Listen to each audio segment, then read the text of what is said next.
Good morning students. ഇന്ന് നമ്മളിവിടെ discuss ചെയ്യാൻ പോകുന്നത് പ്ലസ് ടുവിലെ ഒന്നാമത്തെ ചാപ്റ്ററായ സോളിഡ് സ്റ്റേറ്റ് എന്ന് പറയുന്ന ചാപ്റ്ററാണ്. സോളിഡ് സ്റ്റേറ്റ് എന്ന് പറയുമ്പോൾ നമ്മൾ ഫസ്റ്റ് ഇയറിൽ രണ്ട് ഫിസിക്കൽ സ്റ്റേറ്റുകളെ പറ്റി വൃത്തിക്ക് പഠിച്ചത്. ഒന്ന് ഗേഷ്യസ് സ്റ്റേറ്റ്, രണ്ടാമത് ലിക്വിഡ് സ്റ്റേറ്റ്, മൂന്നാമത്തെ ടോപ്പിക്കാണ് സോളിഡ് സ്റ്റേറ്റ്. ഓക്കെ, സോളിഡ്സിനെ പറ്റി നമുക്ക് അറിഞ്ഞിരിക്കേണ്ട പ്രധാനപ്പെട്ട കുറച്ച് പോയിന്റ്സ്. പാർട്ടിക്കിൾസിൻ്റെ അറേഞ്ച്മെൻറ്റ്സ്. സോളിഡ് സ്റ്റേറ്റിലുള്ള പാർട്ടിക്കിൾസ് എങ്ങനെ അറേഞ്ച് ചെയ്തിരിക്കുന്നത്? യെസ്, വളരെ ക്ലോസ്ലി പാക്ക്ഡ് ആണ് സോളിഡ് സ്റ്റേറ്റിലുള്ള പാർട്ടിക്കിൾസ്. ഇനി ക്ലോസ്ലി പാക്ക്ഡ് ആയതുകൊണ്ട് നമുക്കറിയാം പാർട്ടിക്കിൾസിൻ്റെ മൊബിലിറ്റി വളരെ കുറവും, പാർട്ടിക്കിൾസിനിടയിലുള്ള അട്രാക്റ്റീവ് ഫോഴ്സ് എന്താ വളരെ കൂടുതലുമാണ്.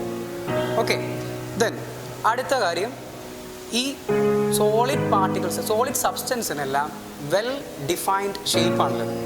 ഓക്കെ, സോളിഡ് സ്റ്റേറ്റിൻ്റെ മെയിൻ പ്രോപ്പർട്ടീസ് ആയിട്ട് നമുക്ക് പറയാം വെൽ ഓർഡേർഡ് അറേഞ്ച്മെൻ്റ് ആണ്, ഡെഫിനിറ്റ് ഷേപ്പാണ്, ഡെഫിനിറ്റ് വോളിയമാണ്. ഓക്കെ, പിന്നെ ഡെഫിനിറ്റ് മാറ്റർ ആയതുകൊണ്ട് ഡെഫിനിറ്റ് മാസമാണ്. ഓക്കെ, ഇനി ക്ലാസിഫിക്കേഷൻ ഓഫ് സോളിഡ്സ് ആണ് നമ്മൾ അടുത്ത് പറയാൻ പോകുന്നത്.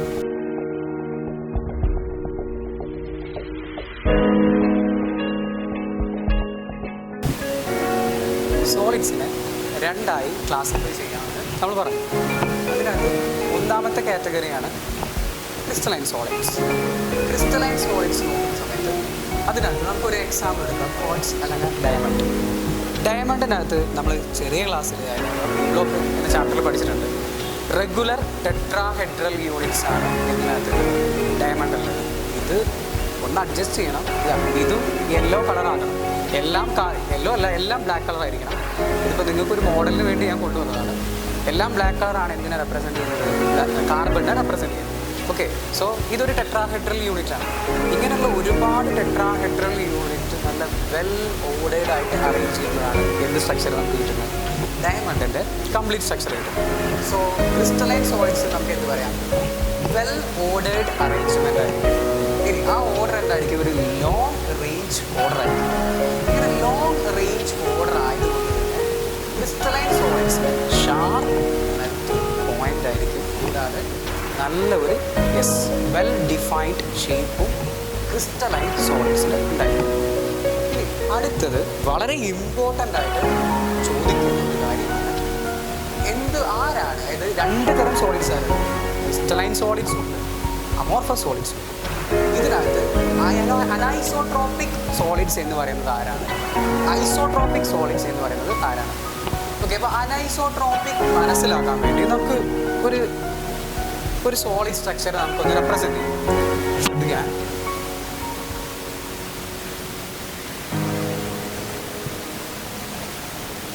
ഓക്കെ, ഒരു ടൈപ്പ് ഓഫ് പാർട്ടിക്കിൾസ് ഞാനിവിടെ ബ്ലാക്ക് സർക്കിൾസ് ആയിട്ട് റെപ്രസെൻറ്റ് ചെയ്യുന്നു.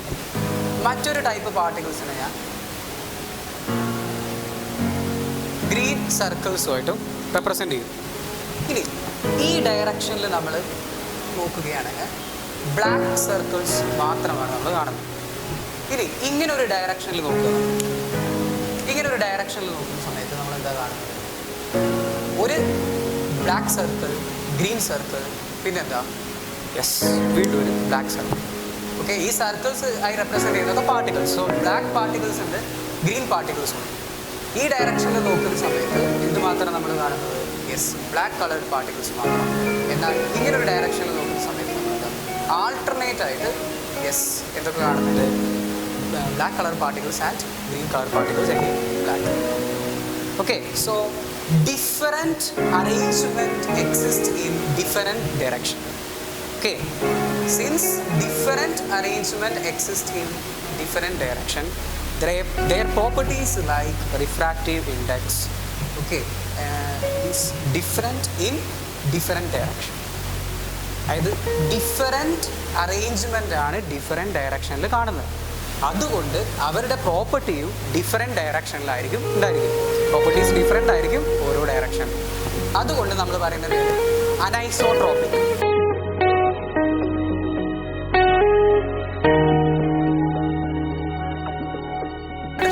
ഡിസ്കസ് ചെയ്യാൻ പോകുന്നത് അമോർഫസ് സോളിഡ്സിൻ്റെ കാര്യം.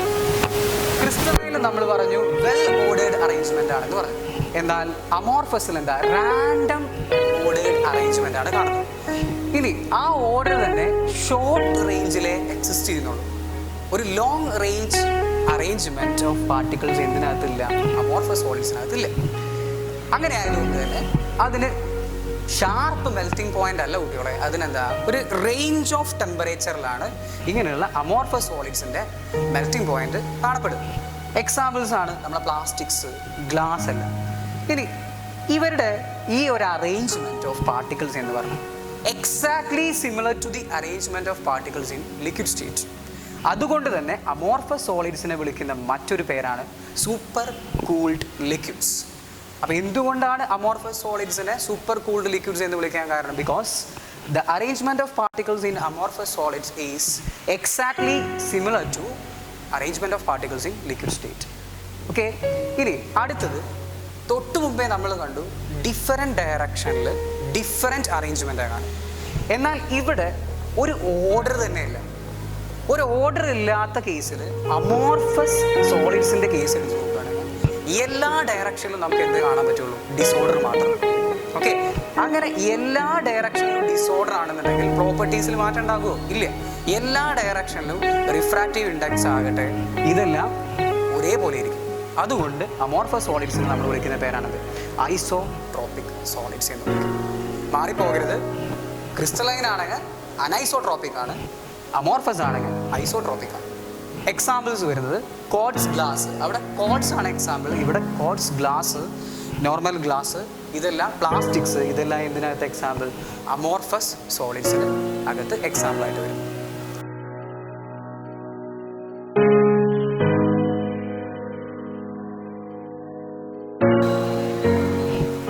സോളിഡ്സിൻ്റെ ഫണ്ടമെൻ്റൽ ക്ലാസിഫിക്കേഷൻ നമ്മൾ കണ്ടു കഴിഞ്ഞു. ഇനി നമ്മൾ ഡിസ്കസ് ചെയ്യാൻ പോകുന്നത് കോൺസ്റ്റിറ്റ്യൂന്റ് പാർട്ടിക്കിൾസിൻ്റെ ബേസിൽ നമുക്ക് സോളിഡ്സിനെ നാലായിട്ട് തിരിക്കും. Okay, depending upon the constituent particles solids can be classified into 4 types: molecular solids, ionic solids, metallic solids, covalent or network solids. Molecular സോളിഡ്സിൽ 3 സബ് ഡിവിഷൻസ് ഉണ്ട്: non polar, polar, hydrogen bond. ഈ 3 category ആണെങ്കിൽ molecular solids എന്ന് പറയുമ്പോൾ constituent പാർട്ടിക്കിൾസിൻ്റെ കാര്യത്തിൽ ഒരു സംശയം വേണ്ട, എല്ലാം എന്താ? മോളിക്യൂൾസ് ആണ്. ഇനി അടുത്തത് ഇവരിൽ അട്രാക്റ്റീവ് ഫോഴ്സ്, അതായത് ഈ പാർട്ടിക്കിൾ സോളിഡ് സ്റ്റേറ്റിൽ ഈ പാർട്ടിക്കിൾസിനിടയിലുള്ള മോളിക്യൂൾസിനിടയിലുള്ള അട്രാക്റ്റീവ് ഫോഴ്സിനെ പറ്റി നമ്മൾ പറയുന്നത്. നോൺ പോളാർ ആയിട്ടുള്ള പാർട്ടിക്കിൾസിനിടയിലുള്ള അട്രാക്റ്റീവ് ഫോഴ്സ് സ്റ്റേറ്റ്സ് ഓഫ് മാറ്ററിൽ നമ്മൾ പഠിച്ചതാണ്. ലണ്ടൻ ഫോഴ്സ് അഥവാ ലണ്ടൻ ഡിസ്പേർഷൻ ഫോഴ്സ് ആണ് നോൺ പോളാർ ആയിട്ടുള്ള സോളിഡ്സിനകത്തുള്ള അട്രാക്റ്റീവ് ഫോഴ്സ്. എക്സാമ്പിൾസ് ചോദിച്ചാൽ നമുക്ക് പറയാം നോൺ പോളാർ മോളിക്യൂൾസ് ആയിട്ടുള്ള H2, I2, CO2. ഈ സോളിഡ്സ് പൊതുവെ സോഫ്റ്റ് ആണ്, ബാഡ് കണ്ടക്ടർ ഓഫ് ഇലക്ട്രിസിറ്റി ആണ്, വിച്ച് മീൻസ് ഇൻസുലേറ്റേഴ്സ് ആണ്.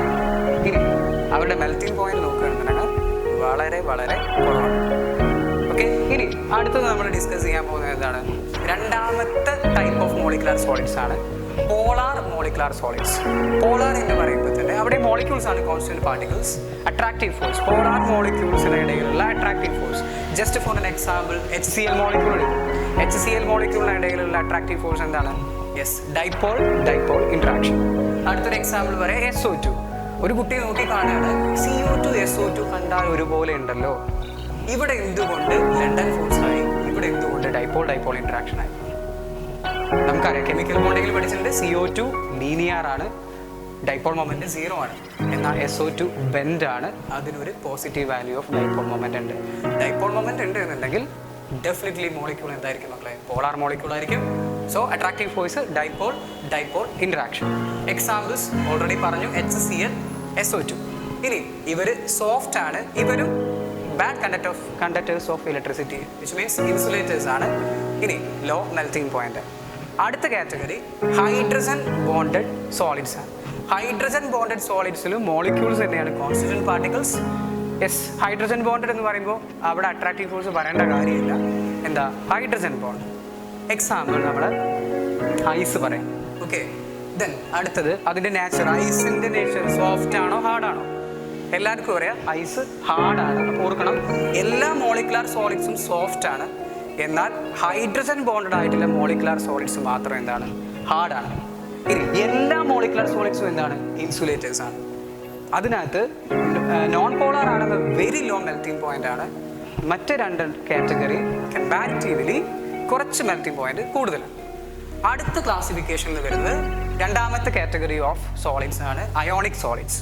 കുറച്ചുകൂടെ സിമ്പിൾ ആണ്. കോൺസ്റ്റന്റ് പാർട്ടിക്കിൾസ് എന്താണ്? അയോൺസ്. അയോൺസിനിടയിലുള്ള attractive force, that is what is called ionic bond.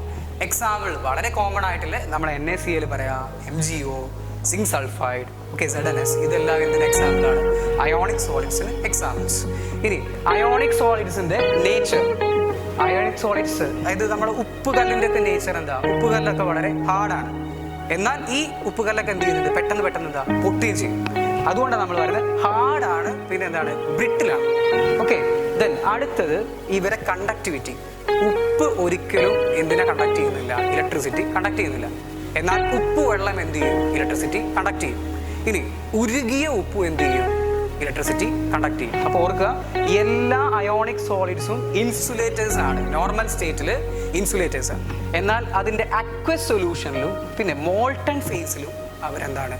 Good conductors of electricity. Melting point എല്ലാവർക്കും അറിയാം, വളരെ ഹൈ ആണ്. Then next category metallic solids ആണ്. മെറ്റാലിക് സോളിഡ്സ് എന്ന് പറയുമ്പോൾ കോൺസ്റ്റന്റ് പാർട്ടിക്കിൾസ്, മെറ്റൽസ് ആണ്. And type of attractive force, that is what is called metallic bond. Examples സ്വർണം, വെള്ളി, ചെമ്പ്, അതായത് നമ്മൾ അയൺ, ഗോൾഡ്, കോപ്പർ, സിൽവർ, ഇതെല്ലാം എന്തിന് എക്സാമ്പിൾസ് ആണ്? മെറ്റാലിക് സോളിഡ്സിന് എക്സാമ്പിൾസ് ആണ്. എല്ലാ മെറ്റാലിക് സോളിഡ്സും എന്താണ്? ഹാർഡാണ്. ഇരുമ്പ് ഹാർഡാണോ? അല്ലേ? ആ ചോദ്യത്തിന് തന്നെ പ്രസക്തി ഇല്ല, ഹാർഡാണ്. ഓക്കെ, നമ്മൾ ഹാർഡ് എന്നുള്ളതിന് തന്നെ പല ആളുകളും എന്താ പറയുക? ഇരുമ്പ് പോലെ. ഓക്കെ, ദെൻ അടുത്തത് ഗുഡ് കണ്ടക്ടേഴ്സ് ഓഫ് ഇലക്ട്രിസിറ്റി ആണ്. എല്ലാ മെറ്റൽസും ഗുഡ് കണ്ടക്ടേഴ്സ് ഓഫ് ഇലക്ട്രിസിറ്റി ആണ്. ഓക്കെ, പിന്നെ അവരുടെ മെൽറ്റിംഗ് പോയിന്റ് വളരെ കൂടുതൽ. ദെൻ ലാസ്റ്റ് കാറ്റഗറി, യെസ്, നമ്മളവിടെ പറയുന്നു covalent or network solids. Constant particles atoms ആണ്. ഇനി അവിടെയുള്ള ബോണ്ട് കോവാലന്റ് ബോണ്ടാണ്. ഇനി നോക്കി എക്സാമ്പിൾസ് നോക്കുകയാണെന്നുണ്ടെങ്കിൽ രണ്ട് ടൈപ്പ് എക്സാമ്പിൾസ് ഞാൻ ഇവിടെ എഴുതിയിട്ടുണ്ട്. ഒന്ന് ഡയമണ്ട്, ഗ്രാഫൈറ്റ്. രണ്ടും ഡീറ്റെയിൽ ആയിട്ട് നമ്മൾ ഇവിടെ പഠിച്ചിട്ടുണ്ട്. വിത്ത് സ്ട്രക്ചർ നമ്മൾ ഫസ്റ്റ് ഇയറിൽ പഠിച്ചു, ഈ ബ്ലോക്കിൽ പഠിച്ചത്. ഓക്കെ, ഡയമണ്ട് എന്ന് പറഞ്ഞാൽ വളരെ ഹാർഡസ്റ്റ് ആണ്. വെറസ് ഗ്രാഫൈറ്റ് എന്താ? സോഫ്റ്റ് ആണ്.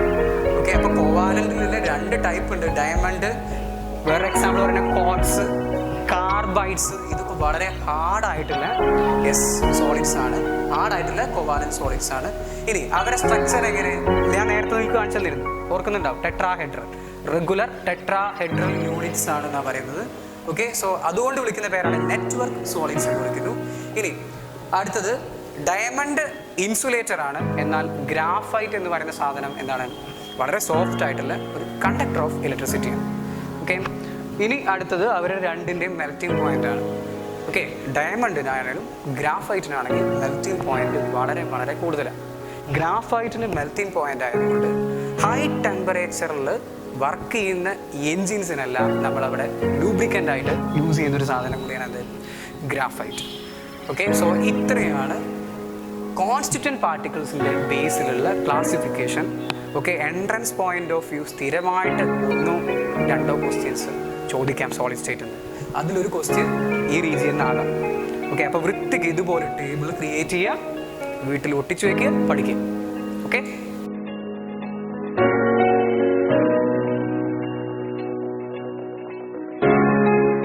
നമ്മൾ ഇതുവരെ ക്ലാസിഫിക്കേഷൻസ് ആണ് ഡിസ്കസ് ചെയ്തത്. ഇനി നമ്മൾ കുറച്ച് ഫണ്ടമെൻ്റൽ ടേംസ് ഡിസ്കസ് ചെയ്യാൻ പോവുകയാണ്. Okay, first term crystal lattice അഥവാ സ്പേസ് ലാറ്റിസ്.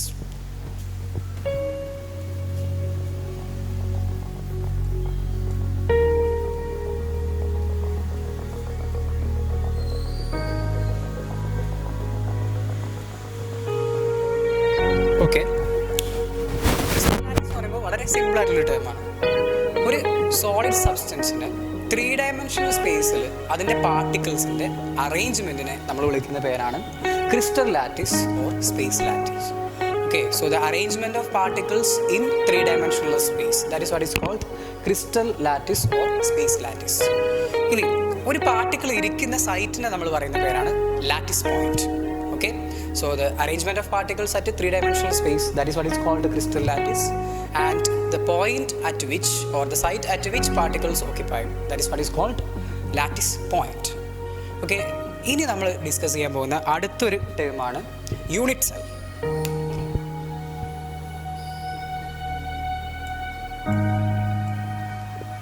ഓക്കെ, ഒരു ക്രിസ്റ്റൽ സ്ട്രക്ചർ എടുത്ത് നോക്കുകയാണെന്നുണ്ടെങ്കിൽ അതിനകത്ത് ഒരുപാട് കുഞ്ഞു യൂണിറ്റ്സ് ഉണ്ടാവും. യൂണിറ്റ് സെല്ലിന് നല്ലൊരു എക്സാമ്പിളായിട്ട് നമുക്ക് എന്തെടുക്കാം, റുബിക്സ് ക്യൂബ് എടുക്കാം. ഇപ്പോൾ റുബിക്സ് ക്യൂബ് എല്ലാവരും കണ്ടിട്ടുണ്ടാവും. ഒരൊറ്റ സൈഡിൽ തന്നെ 9 പാർട്ടിക്കിൾസ്, അങ്ങനെ 3 ലെയറാണ്. 3 ലെയർ വെക്കുമ്പോൾ കുഞ്ഞ് ക്യൂബ്സായിട്ട് എത്ര ക്യൂബ്സ് വരുന്നുണ്ട്? 27 ക്യൂബ്സ്. അപ്പോൾ അതിനകത്തിൽ ഒരു ക്യൂബ് അതിന് നമുക്ക് വേണമെങ്കിൽ എന്തായിട്ട് എടുക്കാം, യൂണിറ്റ് സെല്ലായിട്ട് എടുക്കാം. അങ്ങനത്തെ 27 ക്യൂബ് റിപ്പീറ്റ് ചെയ്തിട്ടാണ് ഒരു കംപ്ലീറ്റ് റുബിക്സ് ക്യൂബ് ഉണ്ടാകുന്നത്. അപ്പോൾ അങ്ങനെയാണെന്നുണ്ടെങ്കിൽ ഒരു ക്യൂബിനെ ഞാൻ പറയാം, that is the building block of that Rubik's cube. ഇതുപോലെ ക്രിസ്റ്റൽ വെച്ച് നോക്കുകയാണെന്നുണ്ടെങ്കിൽ എന്താണ് യൂണിറ്റ് സെൽ? ഒരു ക്രിസ്റ്റലിനെ സംബന്ധിച്ചിടത്തോളം എന്താണ് യൂണിറ്റ് സെൽ എന്ന് ചോദിച്ചാൽ, it is the smallest unit or smallest building block of A crystal. ഇനി ഈ യൂണിറ്റ് സെൽ റിപ്പീറ്റ് ചെയ്ത് അതിൻ്റെ അറേഞ്ച്മെൻറ്റ് റിപ്പീറ്റ് ചെയ്തിട്ടാണ് വലിയ ക്രിസ്റ്റൽ സ്ട്രക്ചർ ഉണ്ടാകുന്നത്. So how we can define the term unit cell, which is the fundamental smallest building block of A crystal which repeat again and again to form the entire crystal. Okay, ഇനി നമ്മൾ അടുത്തതായി discuss ചെയ്യാൻ പോകുന്നത് unit സെല്ലിൻ്റെ classifications. Unit സെല്ലിനെ നമുക്ക് 2 തരത്തിൽ classify ചെയ്യാൻ പറ്റും. ഒന്നാമത്തത് പ്രിമിറ്റീവ് യൂണിറ്റ് സെൽ.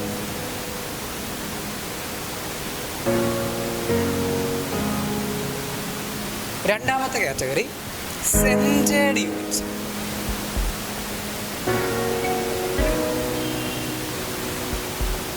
ഓക്കെ, ഒരു പ്രിമിറ്റീവ് യൂണിറ്റ് സെൽ എന്താണെന്ന് നമുക്ക് നോക്കാം. പ്രിമിറ്റീവ് യൂണിറ്റ് സെൽ നമുക്ക് ക്യൂബിക് സ്ട്രക്ചറിൽ പഠിക്കാൻ ഒന്നുകൂടെ എളുപ്പമാണ്. Okay, primitive cubic unit cell എടുത്ത് നോക്കുകയാണെന്നുണ്ടെങ്കിൽ ഒരു ക്യൂബിന് എത്ര കോർണറാണുള്ളത്? ഒരു ക്യൂബിന് 8 കോർണർ നമുക്ക് കാണാൻ പറ്റും. ഓക്കെ, മുകളിൽ 4, താഴെ 4. ഈ 8 കോർണറിലും പാർട്ടിക്കിൾസിനെ അറേഞ്ച് ചെയ്തിട്ടുള്ളതായിട്ട് കാണാൻ പറ്റും. So what is meant by a primitive unit cell? This is a unit cell in which particles are arranged at the 8 corners. Okay, ഇനി അടുത്ത കാറ്റഗറിയാണ് centred unit cells. Okay, centred unit സെല്ലിൽ sub divide ചെയ്യണമെന്നുണ്ടെങ്കിൽ അതിനകത്ത് first one body centred unit cell. Body centred unit cell. Body centred unit cell എന്ന് പറയുമ്പോൾ same primitive unit സെല്ലിൽ നമ്മൾ കണ്ട അതുപോലെ തന്നെ. ഓക്കെ, ഒരു ക്യൂബ്, ആ ക്യൂബിൻ്റെ 8 കോർണേഴ്സിലും ഓൾറെഡി പാർട്ടിക്കിൾസ് ഉണ്ട്. ഓക്കെ, 8 കോർണേഴ്സിലും ഓൾറെഡി പാർട്ടിക്കിൾസ് ഓക്യുപ്പൈഡ് ആണ്. ഈ കോർണർ പാർട്ടിക്കിൾസ് കൂടാതെ ഒരു അഡീഷണൽ പാർട്ടിക്കിളിനെ നമുക്ക് ഇവിടെ കാണാം, ബോഡി സെൻറ്റേർഡ് കാണാം. So what is mean by body centred unit cell?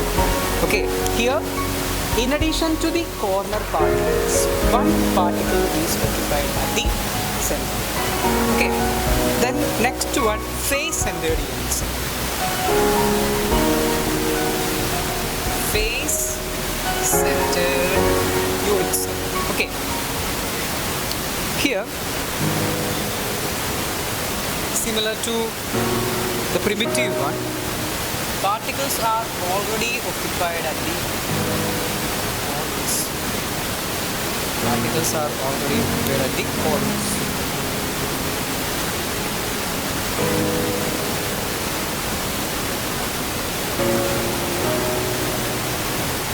And in addition to these corner particles, particles are occupied at the center of 6 faces. Center of 6 faces. How many face-centered particles are there? 1, 2, 3, 4, 5, 6. So in face-centered unit cell, in addition to corner particles, 6 particles are occupied at the centers of 6 faces. And the last category, end-centered. End-centered units.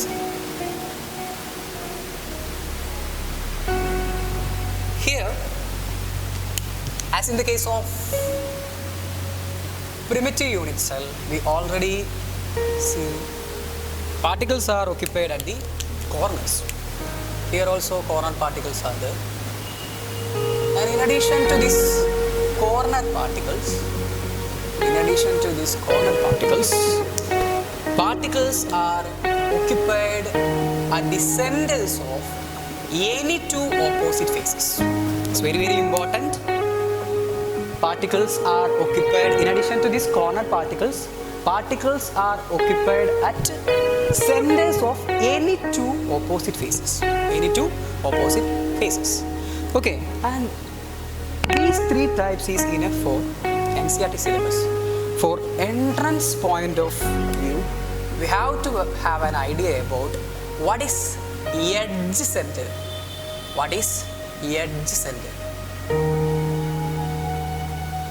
Edge centered means, in addition to corner particles, in certain cases, in addition to these corner particles, we can see particles are located at the center of edge. മലയാളത്തിൽ എന്താ മക്കളെ edge എന്ന് പറഞ്ഞാൽ എന്താ? വക്ക്. Okay, so corner particle കൂടാതെ വക്കിൻ്റെ നടുവിലായിട്ട് നമുക്ക് എന്ത് കാണാൻ പറ്റും? പാർട്ടിക്കിളിനെ കാണാൻ പറ്റും. ഓക്കെ, ഇനി വേറെ ഉണ്ട്, ബോഡി ഡയഗണലിൽ വരാം. അതൊക്കെ അത് പ്രോബ്ലം ചെയ്യുന്ന കൂട്ടത്തിൽ ഞാൻ പറഞ്ഞുതരാം. ഓക്കെ, സോ ഇത്രയാണ് യൂണിറ്റ് സെല്ലിൻ്റെ വളരെ ഇമ്പോർട്ടൻ്റ് ആയിട്ടുള്ള ക്ലാസിഫിക്കേഷൻ. ഏതൊക്കെയാണ്? ജനറൽ ആയിട്ട് പറയുകയാണെങ്കിൽ പ്രിമിറ്റീവ് ഉണ്ട്, സെൻറ്റേർഡ്. സെൻറ്റേർഡിൻ്റെ കേസിൽ ഏതൊക്കെ പറയാം? Body centred, face centred, end centred and edge centred unit cells. Okay,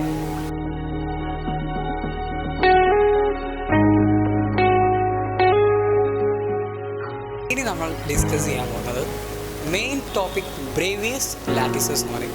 okay, അപ്പോൾ അത് നന്നായിട്ട് മനസ്സിലാക്കണമെന്നുണ്ടെങ്കിൽ നമുക്ക് ഈ complete type of unit cells നമുക്ക് പറയണം. ഓക്കെ, അപ്പോൾ classification or types of unit cell, actually it's a classification of unit cell based on their edge lengths ABC. X ആക്സിലുള്ള എ എന്ന് പറയുന്ന എഡ്ജ് ലെങ്ത്ത്, വൈ ആക്സിസിലുള്ള ബി എന്ന് പറയുന്ന edge length, Z ആക്സിസിലുള്ള സി എന്ന് പറയുന്ന എഡ്ജ് ലെങ്ത്ത്. ഇനി axial angles alpha, beta, gamma. ഇത് ഓർക്കാൻ എളുപ്പമാണ്. എ എന്ന് പറയുന്ന എഡ്ജ് ലെങ്ത്തിൻ്റെ നേരെ ഓപ്പോസിറ്റ് വരുന്ന ആക്സിയൽ ആംഗിൾ അതാണ് ആൽഫ. ബി എന്ന് പറയുന്ന എഡ്ജിൻ്റെ നേരെ ഓപ്പോസിറ്റ് വരുന്ന ആംഗിൾ ആണെന്ന് ബീറ്റ. സി എന്ന് പറയുന്ന എഡ്ജിൻ്റെ നേരെ ഓപ്പോസിറ്റ് വരുന്നതാണത് ഗാമ. ഓക്കെ, അപ്പോൾ ഇത് മാറുമ്പോൾ ഉണ്ടാകുന്ന ഡിഫറെൻറ്റ് ടൈപ്സ് ഓഫ് യൂണിറ്റ് സെല്ലാണ് ഇനി നമ്മൾ പറയാൻ പോകുന്നത്. ഓക്കെ, 7 ഫണ്ടമെൻ്റൽ യൂണിറ്റ് സെൽസ് ആണ്. ഓക്കെ, 7 ടൈപ്സ് ആണുള്ളത്. അത് ഓർത്ത് വെക്കാൻ ഒരു കോഡുണ്ട്, CTOMY ടീച്ചർ എന്ന് ഓർത്ത് വേണം. Okay, C means cubic, T tetragonal, O orthorhombic, M monoclinic, T triclinic, hexagonal and R for rhombohedral or trigonal. Okay, ഇനി ഇവരുടെ എഡ്ജ് ലെങ്ത് ആണ് നമ്മൾ ഡിസ്കസ് ചെയ്യാൻ പോകുന്നത്. ഈ എഡ്ജ് ലെങ്ത് ഓർത്ത് വെക്കാൻ എളുപ്പമാണ്. First case and last case, A equal to B equal to C, and the last case also A equal to B equal to C. Second case and second last case, A equal to B not equal to C. Here also A equal to B not equal to C. ഇനി middle വരുന്ന 3 കേസും A not equal to B not equal to C, same. A not equal to B not equal to C, A not equal to B not equal to C. ഇനി നമ്മൾ അടുത്ത് ഓർത്ത് വയ്ക്കേണ്ടത് axial angles, alpha, beta, gamma. ആദ്യത്തെ 3 case നോക്കുക. അവിടെ നമുക്ക് ആദ്യത്തെ 3 കേസ് നോക്കുക. Alpha equal to beta equal to gamma equal to 90 degree. First 3 cases, which means in the case of cubic, trigonal as well as orthorhombic, all the axial angles are equal and they are equal to 90 degree. ഇനി അടുത്ത് നമ്മൾ പഠിക്കേണ്ടത് last കേസാണ്. അവിടെ alpha equal to beta equal to gamma എല്ലാ axial ആംഗിൾസും equal ആണ്, but not equal to 90 degree. Okay, ഇനി ഓർക്കേണ്ടത് ട്രൈക്ലിനിക്. ട്രൈക്ലിനിക് എന്ന് പറഞ്ഞാൽ ദ മോസ്റ്റ് ഡിസോർഡേർഡ് യൂണിറ്റ് സെല്ലാണ് ട്രൈക്ലിനിക്, വിച്ച് മീൻസ് എല്ലാ എഡ്ജ് ലെങ്ത്തും ഡിഫറെൻ്റ് ആണ്, എല്ലാ ആക്സിയൽ ആംഗിൾസും ഡിഫറെൻ്റ് ആണ്, and they are not equal to 90 degree. ഇനി വരുന്നത് ഈ രണ്ട് സ്പെസിഫിക് കേസ്, ഒന്ന് മോണോക്ലിനിക്, അടുത്തത് ഹെക്സഗണൽ. ഈ രണ്ടെണ്ണം സ്ഥിരമായി എൻട്രൻസിന് മാറ്റി മാറ്റി ചോദിക്കുന്നതാണ്. ഓക്കെ, അപ്പോൾ ഇമ്പോർട്ടൻ്റ് ആണ്, ഹൈലൈറ്റ് ചെയ്ത് പഠിച്ചുകൂടുക. മോണോക്ലിനിക്കിൻ്റെ കേസിൽ alpha equal to gamma equal to 90 degree, beta not equal to 90 degree. ഹെക്സഗണലിൻ്റെ കേസ് നോക്കി, alpha equal to beta equal to 90 degree and gamma equal to 120 degree. ഞങ്ങൾ പഠിച്ചു വെച്ചിരുന്നു ഹെക്സഗണൽ എന്ന് കേൾക്കുമ്പോൾ തന്നെ മനസ്സിലേക്ക് ഓർക്കും gamma equal to 120 degree. Gamma equal to 120 degree എന്നുണ്ടെങ്കിൽ ആൽഫ ഈക്വൽ ടു ബീറ്റയാണ്, which is equal to 90 degree.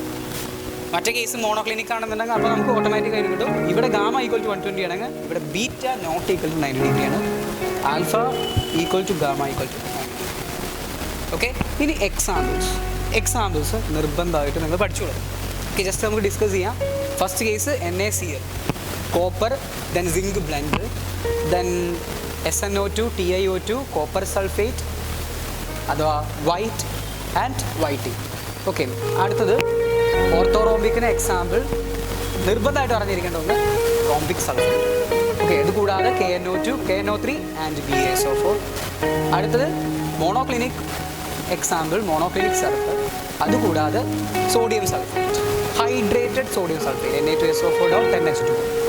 Then ട്രൈക്ലിനിക്കിന് എക്സാമ്പിൾ നിർബന്ധമായിട്ട് ഓർത്ത് വയ്ക്കുക, ഇൻ ഡീറ്റെയിൽ പഠിക്കും, D&F ബ്ലോക്ക് എന്ന് പറഞ്ഞ ചാപ്റ്ററിൽ പഠിക്കും, പൊട്ടാസ്യം ഡൈക്രോമേറ്റ് അഥവാ K2CR2O7. ഇത് ഓൾറെഡി നമ്മൾ പഠിച്ച ഒരാളാണ്, orthoboric acid H3BO3 P block, first year P ബ്ലോക്കിൽ പഠിച്ചതാണ് H3BO3 or orthoboric acid. And the very famous blue vitriol, copper sulphate pentahydrate. Okay, then hexagonal example നമ്മളെ graphite, zinc oxide and cadmium sulphide. And final one trigonal or റോംബോഹൈഡ്രലിന് എക്സാമ്പിളിന് calcite അഥവാ calcium carbonate, cinnabar, HGS. Okay, ഇത്രയാണ് examples. ഇനി നമ്മൾ discuss ചെയ്യാൻ പോകുന്നത് possible variations. നമ്മൾ ആദ്യം പറഞ്ഞ ക്യൂബിക്കിനകത്ത് തന്നെ പ്രിമിറ്റീവ് ക്യൂബിക്ക് കാണാം. അങ്ങനെ പറഞ്ഞാൽ എല്ലാ കോർണറിലും മാത്രം പാർട്ടിക്കിൾസ് ഉള്ള ക്യൂബിക്സ്, അതിന് നമ്മൾ പറയും പ്രിമിറ്റീവ് ക്യൂബിക് യൂണിറ്റ്സ്. ഇതുപോലെ തന്നെ നമുക്ക് ക്യൂബിക്കിൽ എന്ത് കാണാൻ പറ്റും, ബോഡി സെൻറ്ററിലും കൂടെ ഒരു അഡീഷണൽ പാർട്ടിക്കിൾ കാണാൻ പറ്റും. അതിന് നമ്മൾ എന്ത് വിളിക്കുന്നു, ബോഡി സെൻറ്റേർഡ് ക്യൂബിക് യൂണിറ്റ്സ്. ഇനി അടുത്ത കാറ്റഗറി എന്താ, ഫേസ്, വിച്ച് മീൻസ് എല്ലാ ഫേസിൻ്റെ സെൻറ്ററിലും പാർട്ടിക്കിൾസ് കാണാൻ പറ്റും. ഇത് കൂടാതെ കോർണർ പാർട്ടിക്കിൾ കൂടാതെ. അപ്പോൾ നമുക്ക് പറയാം ക്യൂബിക്കിൽ തന്നെ 3 പോസിബിലിറ്റീസ്. ഞാനതൊന്നും ഇവിടെ മാർക്ക് ചെയ്തിട്ടുണ്ടാവും, 3 പോസിബിലിറ്റീസ്. ഇനി ഇതുപോലെ നോക്കി ടെട്രഗണലിൽ എത്ര പോസിബിലിറ്റീസ് ആണ്? ടെട്രഗണലിൽ പ്രിമിറ്റീവും വരാം, ബോഡി സെൻറ്റേർഡും വരാം, വിച്ച് മീൻസ് 2 ആണ്. അടുത്തത് നോക്കി ആരാ, നമ്മൾ ഓർത്തോറോംബിക് നോക്കുമ്പോൾ എല്ലാം ഉണ്ട്, പ്രിമിറ്റീവ് ഉണ്ട്, ബോഡി സെൻറ്റേർഡ് ഉണ്ട്, ഫേസ് സെൻറ്റേർഡ് ഉണ്ട്, എൻ സെൻറ്റേർഡ് ഉണ്ട്. So total 4 possibilities or 4 variations. ഇനി മോണോക്ലിനിക്ക് നോക്കുമ്പോൾ 2 എണ്ണമുള്ളൂ, പ്രിമിറ്റീവും എൻഡും. ഓക്കെ, ഇനി ബാക്കിയുള്ള കേസിൽ 3 കേസിലും പ്രിമിറ്റീവ് മാത്രമേ കാണുന്നുള്ളൂ. സോ ഈ 3ൻ്റെയും കൂടെ കോൺട്രിബ്യൂഷൻസ് ആകെ 3. ഒന്ന് കൂട്ടി നോക്കിയ പിള്ളേരെ, ഒന്ന് കൂട്ടി നോക്കിയ എത്രയാണ്? Yes, 5, 9, then 11 and 3 total. അപ്പോൾ maximum possible types of unit cell എന്ന് പറഞ്ഞാൽ 14ആണ്. ഇതുകൂടെയാണ് ചോദിച്ചത്. ഈ 14 യൂണിറ്റ് സെല്ലിനെ കളക്റ്റീവ്ലി വിളിക്കുന്ന പേരാണ് ബ്രേവിയസ് ലാറ്റിസസ്. വിളിക്കുക ബ്രേവിയസ് ലാറ്റിസസ്. ഓക്കെ, വളരെ വളരെ ഇമ്പോർട്ടൻ്റ് ആണ്. ആക്സിയൽ ആംഗിളും എഡ്ജ് ലെങ്ത്തും മാത്രം തരും. എന്നിട്ട് നിങ്ങളോട് എന്ത് കാണാൻ പറയും, ഏത് ടൈപ്പാണെന്ന് കാണാൻ പറയും. നേരെ തിരിച്ച് ചിലപ്പോൾ ഏത് ടൈപ്പാണെന്ന് നമ്മൾ പറയും. എന്നിട്ട് കൃത്യമായ ആക്സിയൽ ആംഗിളും എഡ്ജ് ലെങ്ത്തും നമ്മൾ ചൂസ് ചെയ്യും. എക്സാമ്പിൾ റിലേറ്റഡ് ആണ്. അപ്പോൾ നമ്മൾ നേരത്തെ പറഞ്ഞ ആ ക്ലാസിഫിക്കേഷൻ്റെ കേസിൽ പറഞ്ഞ അതുപോലെ തന്നെ നിങ്ങൾ എന്ത് ചെയ്യുക, അടുത്തൊരു ചാർട്ട് പ്രിപ്പയർ ചെയ്യുക, വീട്ടിൽ തൂക്കിയിട്ടോളുക, കണ്ട് പഠിക്കുക. ഓക്കെ.